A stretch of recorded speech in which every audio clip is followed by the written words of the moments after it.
Welcome back to the All the Stops podcast, episode 13, which is supposed to be an unlucky number, right?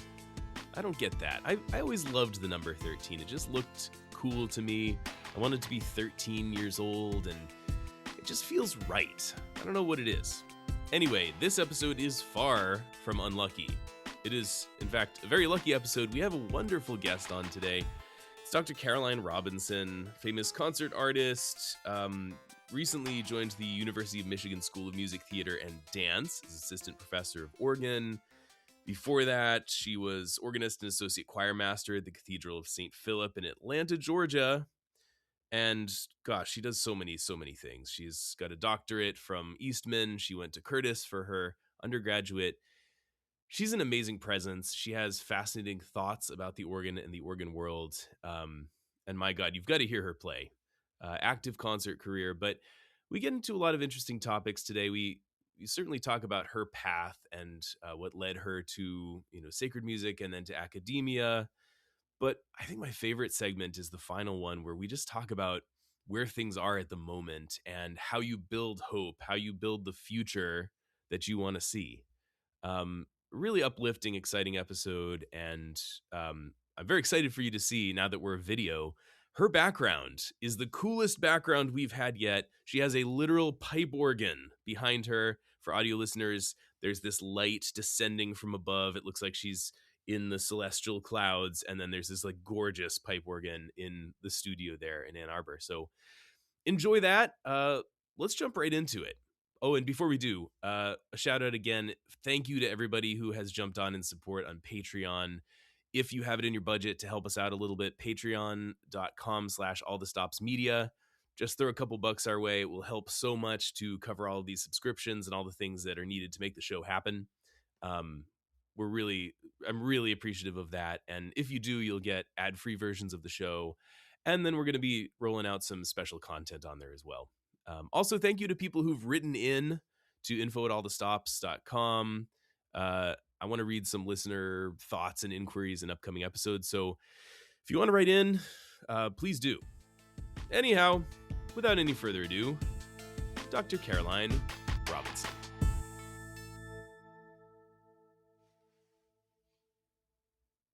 Well, thank you so much for being with us today, Caroline. How are you? I'm doing well, Wesley. How are you doing? I'm fine. Sorry to audio listeners. I still have that head cold that's hanging on after Easter, so please forgive that. You may hear a bit of an echo on Caroline's end because she is sitting in the coolest space with the coolest background. Caroline, will you describe for audio listeners what we're seeing? So I'm in my teaching studio at the University of Michigan, where I'm a professor, and it's a pretty tall ceilinged room because there is an organ in here, and organs need space to breathe, as we all know. It's a 2-manual Letourneau tracker, and there's also some desks and a big smart TV, and there are also skylights. So it looks like these heavenly beams of light are coming down from the ceiling, but it's just the nice sunny day that we're having. Yes, Caroline, I will say you're our first guest who appears to be in the gates of heaven, and certainly the first one with an actual pipe organ in the background. I love it. I'm kind of surprised to hear that. Right. Well, pipe organ show. Here we go. We finally have a pipe organ featured. We have so much stuff to talk about today, and I'm really grateful to have you on. It's going to be a great discussion. I think we should start with the beginning for you, how you got into the King of Instruments, when you fell in love with the instrument, and how did you know this was going to be your life? So I come from a family of musicians. My mom is a violinist. My dad is a conductor and a percussionist. I like to joke that he knows both ends of the orchestra. And my sister is also a professional violinist. So I had no chance of not doing some sort of music growing up. And so my parents started me on piano and violin. My other joke is that I was always the worst violinist in the house because everybody was older than me and had been playing longer. And I was, very active as a kid. I was in choir and, doing little piano competitions and playing duets on the violin with my friends. And I kind of got to a place where I was a little burned out. In middle school, we're all changing, we're figuring out who we're going to be. And I just felt like the piano was not speaking to me as much anymore. So I had kind of devised this plan to quit, to tell my parents I'm going to quit the piano, which I know is a terrible thing. Everybody needs to keep playing piano, even if you've switched to the organ. It's very important. Yes. And maybe I was going to be a journalist or something. I don't know. And maybe have your job, Wesley, of doing podcasts. But actually, we had a new organist at my church, which was St. Mary's Catholic Church in Greenville, South Carolina, where I grew up. And he was a young person. I'd never seen a young person play the organ before. Representation really matters. And this was before Instagram and Facebook. And I only knew the lovely older lady that played at my church, who was great. But there was something about the energy and virtuosity that this person brought. There must have been some sort of fancy postlude, like the Bach D major or something. And that person's name is Adam Pagan, who is a known and respected organ performer, church musician, and teacher today, nowadays. And so he was our new organist at the age of 17. And I just was listening to the postlude, and when it was done, I turned to my mom, who was next to me, and I said, I think I can do that. Lots of hubris as a young person, but there was just like lightning struck, and I knew that this is what I was supposed to do. And I really believed that feeling. And so did my mom, thankfully. So she took me up to the loft and she introduced me to Adam, and we started having lessons. And so that was really what led me to begin. And then I just kind of dove head first. I really wanted to play Bach fugues, and I loved the French Romantic School. I was able to play in some studio classes at Furman University, which is down the road, where Adam was a student. And yeah, I'm so grateful that we were in church that day. Wow. That, a quick aside for any organists listening who feel a little down about the postludes and think, oh, I don't know if it's worth it, all this time I put in. Remember what can happen. Remember, you can build a lifelong organist, and one of the greatest ones alive.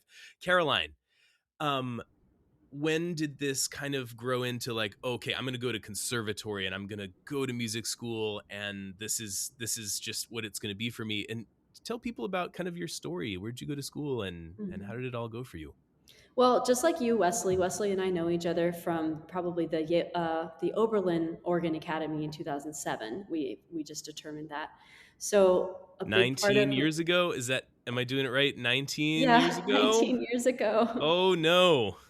Uh-oh. So, Okay. those summer offerings are so important. And that's where we meet our colleagues, our friends that we still know today, the people that we collaborate and work with. So I think a lot of it was those experiences. I ended up studying with Charles Tompkins, who was at Furman University. I also did a competition where I didn't do very well. And one of the judges was the one and only Wilma Jensen, Oh, who Wilma Jensen. who's sassily, you should have her on this podcast, by the way. I think she would be great. I'm not ready. I'm not prepared for it. It would be too epic. That's true. Yeah, but she said to me, the reason you didn't win is because of, this, that, and this. And my mom, who's always there by my side, said, well, could she come study with you? And Wilma eventually said yes. And so we would go and drive from Greenville to Nashville, where she lives, and do occasional coachings with her. And she was so generous with her time. We would be on the bench for 3 hours on Friday night, 3 hours on Saturday morning. And I remember she was the first person who really told me about French Baroque music. She got me playing some of the repertoire that I still treasure today. Like I worked on the Prelude and Fugue on Alain with her, on the Eben Moto Ostinato. I still remember the lesson where she had me practicing jumping from manual to manual, that famous part exactly at the end. And she taught me a practice technique that I still use today, that I use with my students, of just like ghosting, but not actually playing the chord. And like, it's amazing how something that was told to me 19 years ago is a technique that I still use today. That's feel amazing. So grateful. Oh, that's so cool. So then you ended up at Curtis for undergrad? Yeah, so I also went to the Curtis Summer Organ Institute. It was called Kimmel Camp at the time, because it was held at the Kimmel Center for the Performing Arts and at the Wanamaker. So we kind of split our time. And through that experience, I had also met Alan Morrison before and started studying with him. And I don't know if everybody listening knows Alan Morrison, but he is the Fred Rogers of the organ world and also this Aw. virtuosic organist. And I just really wanted to study with him because he was both a wonderful teacher and also such a kind and calm person and just a wonderful personality to be around. So, the stars aligned. I ended up graduating a year early from high school because Curtis only accepts one person per year. It looked like the odds were better if I finished high Right. school 1 year early. I did gym online, which was kind of a Oh, joke. wow. Wow, that was pro you were getting ready for the pandemic. You didn't know it at the I time. did not know it. Yeah. And then I got in. I was really grateful for that. And, to everybody listening, there's probably times in your life that you feel like you don't deserve the things that you get or that you're not ready or you're not good enough. And I definitely felt like that for, going into Curtis and seeing these, violin prodigies around. And Mm. of course, my colleagues in the department were incredible. But what's really important is hard work, and we all worked really hard in that department. We had to memorize a piece every week for studio class. We were performing around town. I had a great church job out in Chestnut Hill working with Zach Hemingway. I learned so much about church music from him, and he's still a great friend and colleague today. I was just playing Easter out in Seattle where he works a few weeks ago. So that was an incredible experience. This is incredible. And then you were going to go straight into grad school. So that's a time for organists who have to decide there, when you finish undergrad, there are a bunch of different paths that organists can take, and there's kind of the sacred music path, there's the competitions and performance path, there's doing like an academic doctorate, something like that, doctoral work. Some people will go to Europe for a bit. It seems to me, Caroline, like you did all of the above. Is that correct? So I think probably maybe halfway through my time at Curtis, I really fell in love with the Episcopal liturgy, the Anglican liturgy. I remember going to my first evensong and just being astounded by the quantity of music and how beautiful it all was. I think it was Howell's Call Reg at that first Wow. evensong. And Gosh, you just stumbled into like the most fortunate first experiences in the organ world. That's so amazing. I feel so lucky. It's all been, yeah, so many blessings. Um, and so I was pretty sure that I wanted to go to England and be an organ scholar at a cathedral somewhere. And, I also want to point out that a lot of our ideas and our goals have to do with what's around us and our mentors and how our mentors encourage us. So I had great mentors kind of showing me the way. But then at some point, Nathan Lauba, who's another important mentor of mine, suggested that maybe I try to go study in France, and that the city of Toulouse was a place that was pretty welcoming to non-French people, and that there was this great teacher, Michel Bouvard, who liked to work with Americans. And why don't I apply for a Fulbright and see if that works out, and maybe I can have these multiple options, maybe going to England, maybe going to France. And eventually the Fulbright became the goal. I remember spending so much time on that application, writing lots of essays, making recordings, dealing with French bureaucracy. And it worked out, and I got it. And I ended up moving to France for a year after I graduated from Curtis. Oh, how cool. Oh, that's so neat. So you were able to go to a completely different context and just spend time there, see a different approach to organ, and just it's so different. I mean, from country to country. So then when you came back from that, you must have started grad school. Yes. So actually, it feels like everything is neatly tied with a bow in terms of the narrative, because while I was in France during there's a yearly organ festival called Toulouse Les Orgues that happens. And one of the performers on the festival that year was David Higgs. And I hadn't really thought about where I wanted to go to grad school yet. I kind of had some ideas in mind. But when I heard David perform on the Cavaille Cole at Saint-Sernin, to a full crowd of people. He played the first, second, and last movements of Vidor 6, and I thought, I think I want to study with him. And and I was his registrant along with a friend of mine, Chelsea Barton. It was just a really memorable experience. And so I just decided, I think I'm going to make my recordings to apply there, and ended up matriculating into Eastman in the fall of 2014. Wow. We're going to take a quick break. When we come back, we're going to talk about balance between all of these things. Caroline is a really active performer, but also in academia. And we're going to talk about identity, and how all this works together. So stick with us. We'll be right back. If you think about it, having a pipe organ podcast is kind of crazy. I mean, don't get me wrong, there are a lot of people into the organ all around the world, but we're not exactly banging on the doors of the most popular, listened to, streamed podcasts in the world. So the way this works is that we have a Patreon. And if you jump on Patreon and you give a little bit of money to it, it helps this whole enterprise happen. It helps us bring on awesome guests, and it helps us to continue to just produce this. If you hate ads, subscribing on Patreon is a no-brainer because you get an ad-free version of all the podcasts. And also, you get extra content that you can only get as a paid subscriber. So I hope you'll consider it if you have the flexibility in your budget and help support this new enterprise, an organ podcast. For organists and non-organists and whoever likes the organ or wants to like the organ. The point is, hop on patreon.com/allthestopsmedia and give something if you can. It'll help us out a ton and it'll make me really happy. And you want that, don't you? I mean, come on. Patreon.com/allthestopsmedia.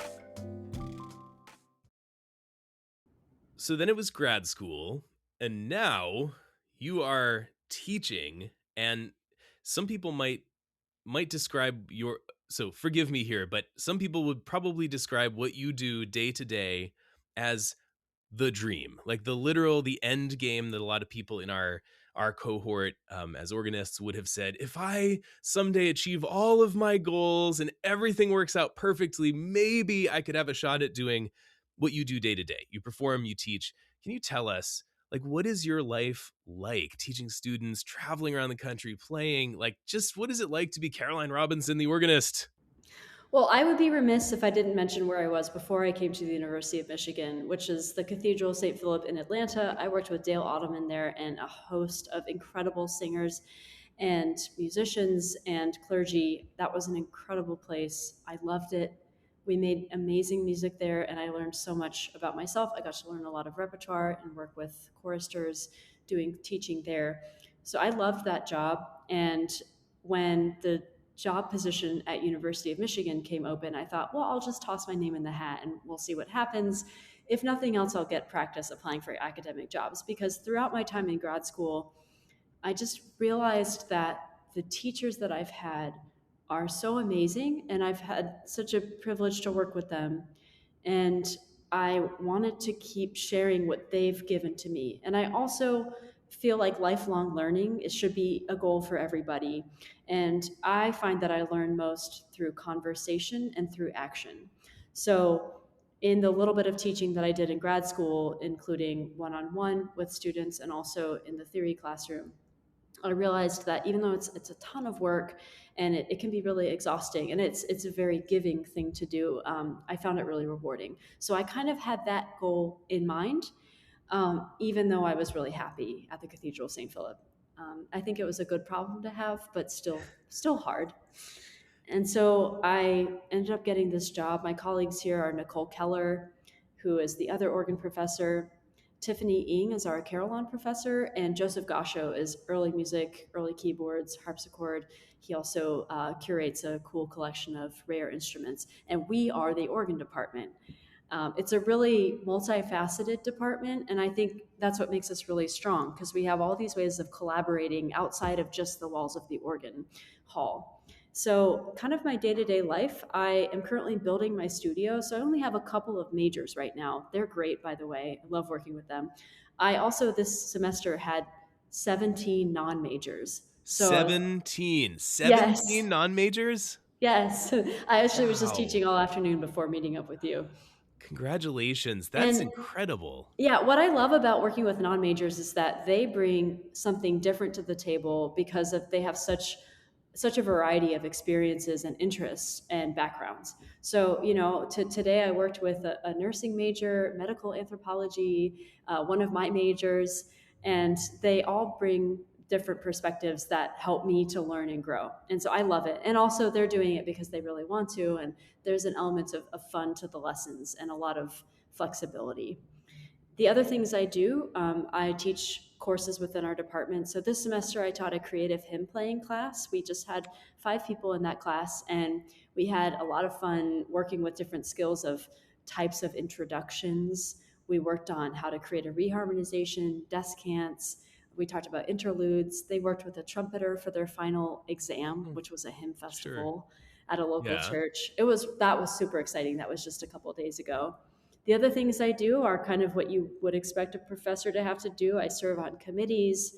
I have a lot of meetings. I do a lot You of send class prep. emails, right? You send emails and you Email. teach Yes. occasionally. Yes, Yep. exactly. It's not as bad as you would think. I feel really lucky that the administrative work, at some point, I'll be chair and then it will be a lot more. But for now, it's just a lot of doing. And part of my job is dreaming up things that I want to do and projects I want to take on. So, I have a little recording coming up next month that I won't say much about, but I'm really excited to do it. It'll be my first commercial recording in a city that I really love. And we are taking the organ department to Germany, to Leipzig, to play a lot of the organs that Bach played. We're also going to Merseburg, to Liszt's organ, to Dresden. And that's going to be a learning experience for everybody.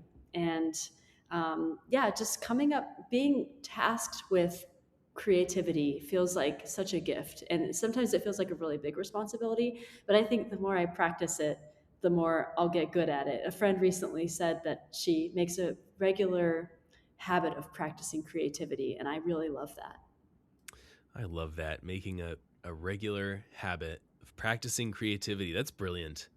Mhm. How do you balance this with your performance career? You're a managed artist and you maintain an active career. How does that work?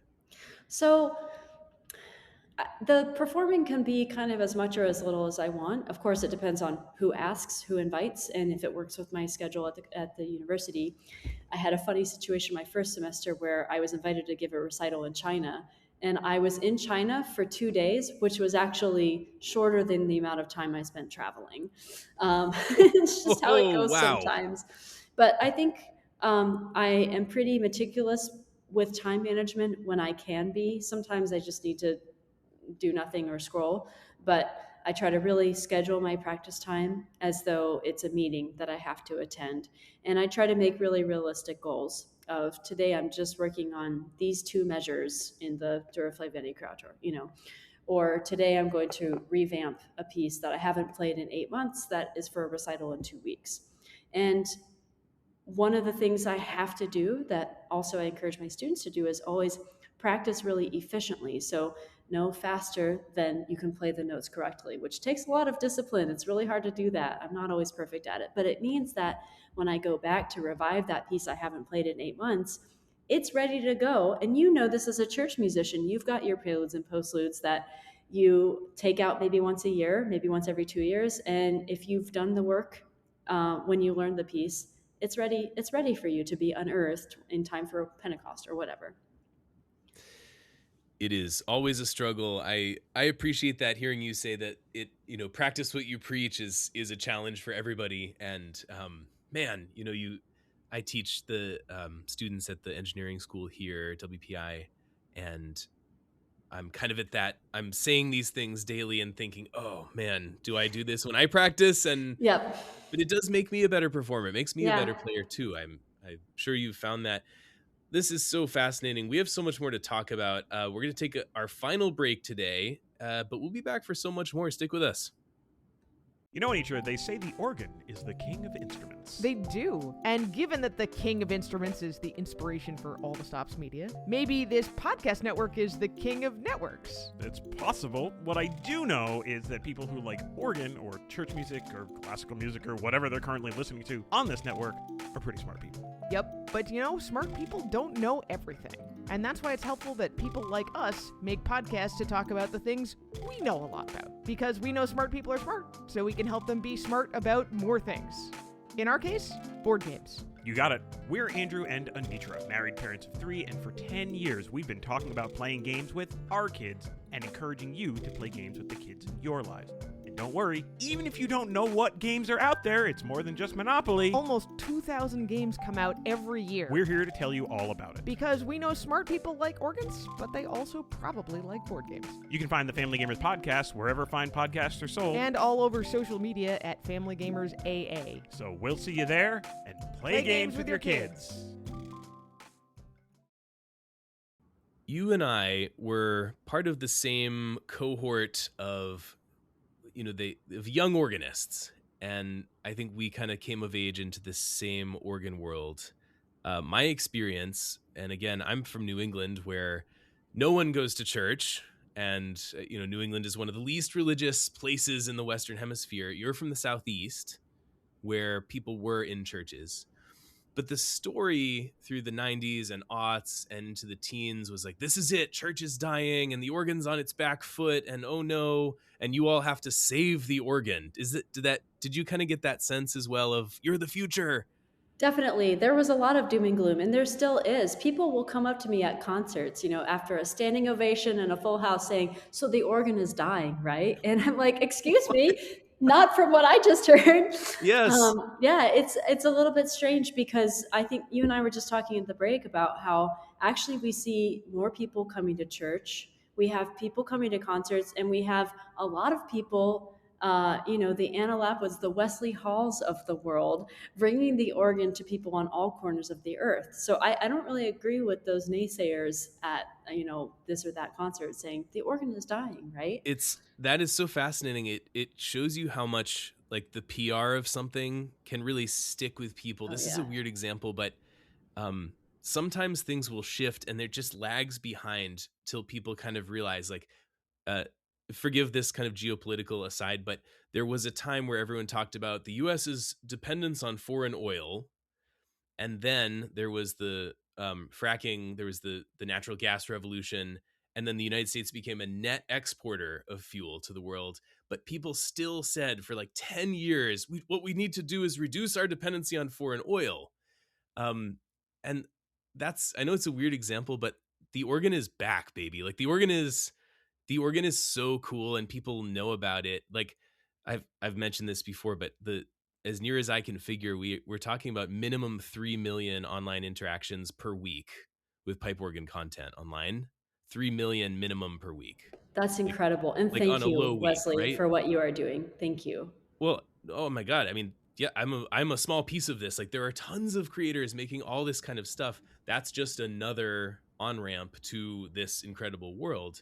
Mm-hmm. Anecdotally, people are kind of dipping their toe back into church and starting to come to stuff. And also anecdotally, some of these concerts are getting pretty darn full. And so I think it is on us to talk about, no, things are exciting. Things are happening. With you specifically, I want to talk about academia because every institution is on the back foot. But there are some ways that Michigan is really, unique and kind of setting an example for other institutions. Yeah, we are not just the School of Music. We are the School of Music, Theater, and Dance. So there's a lot of collaboration that happens here. And we have an amazing performing arts technology department. And so that's actually a department we work with a lot. And I've been a part of a performance that was for organ, harpsichord, Moog synthesizer, piano that was tuned in a gamelan tuning, and amplified carillon into the hall. We all played an aleatoric improvised piece together, and it was incredible. And so just that sort of collaboration that can happen in a university setting where things are being created all the time, and there's a lot of living, breathing art. The organ is not a dead instrument. And I think a place like university, a place like a church, where there's a lot of people coming in and out, there's a lot of variety, and it happens every week. There's a lot of regularity, means that there's life in the music that we are playing. We are also playing our Bach preludes and fugues, but there's also newness. And I want to mention that, I think there is maybe in certain aspects kind of push to sometimes dumb things down or play what the audience really wants to hear. I think there's a time and a place for that. There's a time and place for movie transcriptions, for pop songs. I think it's great because it's getting people excited about the organ with something they know. I also think at the same time, we should feel empowered to keep doing the highest form of our art because that at the end is what's sustaining. It's like, we have our sugar and our ice cream and everything, but then we have our fiber and our protein in our major works of Franck and Duraflé and Reger. And people, once they've been introduced, if you give them a little something to connect with, maybe through oral program notes, they will be with you for the journey and they'll probably come back. I love that. I think that's so true. And I love talking about it in a nutritional sense and like a balanced diet. I love that. It's really apt. Been having a lot of conversations with colleagues about this kind of stuff, church and organ and the performance world and then academia. And I think it's really important for us to remember that there are a lot of things that are not within our control. There are many churches close every year now in the United States, and many open as well. But it's a net loss. But some of those things are like demographics and economic, like the factory closed in the city and then the suburbs start to shrink around it Mhm. because there aren't jobs and people move away. Well, sure enough, the church in that suburb starts to shrink and starts to decay, and sometimes the churches lose their critical mass in the room, which is kind of that magical point where it feels alive. And a lot of churches close, but not because their clergy or their music departments were doing anything wrong. It's outside of their control. In academia, it's very poignant. This week, Worcester lost one of its 10 colleges, announced that they're Mm. closing, Anna Maria College. And we lost Becker College 3 years ago, an 18th century New England school. And last week, um, another Massachusetts school announced that they were closing. And these are at all of these institutions, they weren't doing a bad job. They weren't teaching poorly. There were big factors outside of control. It seems like you all are pushing through. I mean, you're building your program, right? We are building. We have a great cohort of new students coming in the fall, and we, just got a GSI position that one of our grad students can teach non-majors alongside us, professors also teaching non-majors. So it really is a community effort, and I think, in light of what you're saying, Wesley, we need to remember that we can't do what we do in a vacuum, and that it's Mhm. so important to continue engaging the community, empowering other people to participate. One example I have is we started a concert series that happens every Thursday at one of the local churches that has an amazing Richard Spaux organ. It's called Division Street Pipes because the church is on Division Street. And that crowd has become almost like a little congregation. Huh. It's the same kind of group of people that comes, and they bring their friends. They bring visitors to it, and it feels like a self-sustaining effort because everybody feels like they are a part of what's happening. So I think that is a really important way, even in the face of these closures or rising tuition costs, to create something new in the face of it, so that we always have something to say with our art. I love that. We were talking in the break too about just the importance of positivity.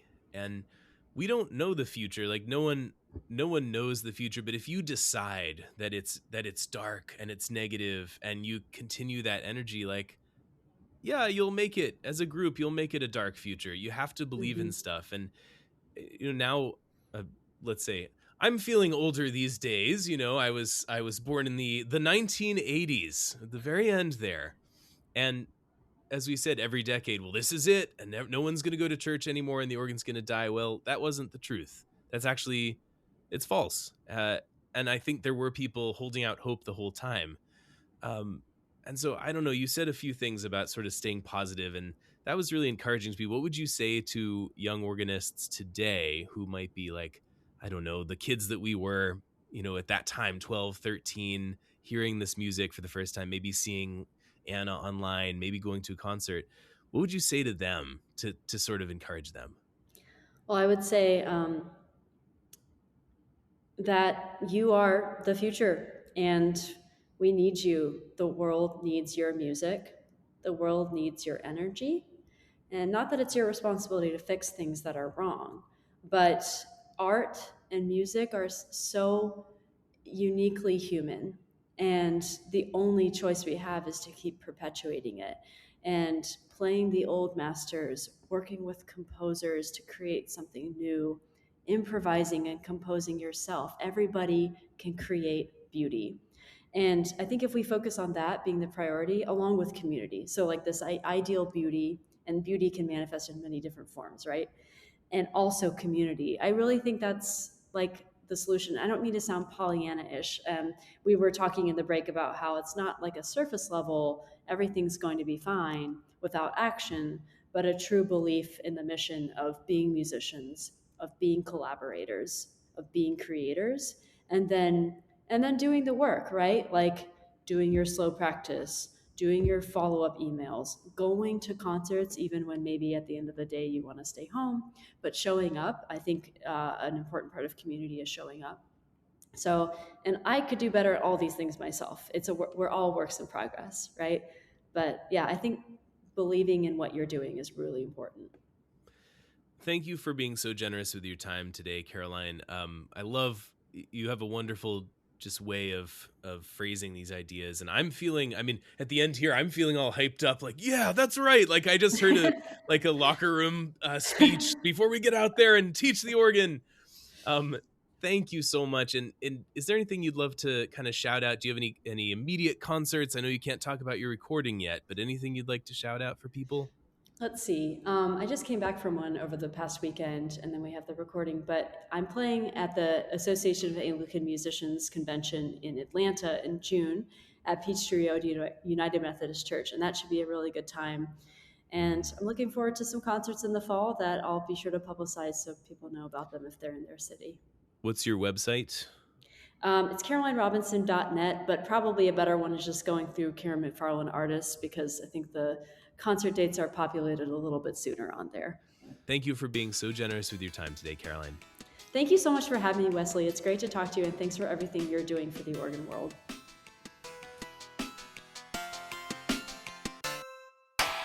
All the Stops podcast is a product and trademark of All the Stops Media, LLC, and is recorded and produced by me, Wesley Hall. The music is written and recorded by me too. Copyright 2026, all rights reserved. Thanks for listening.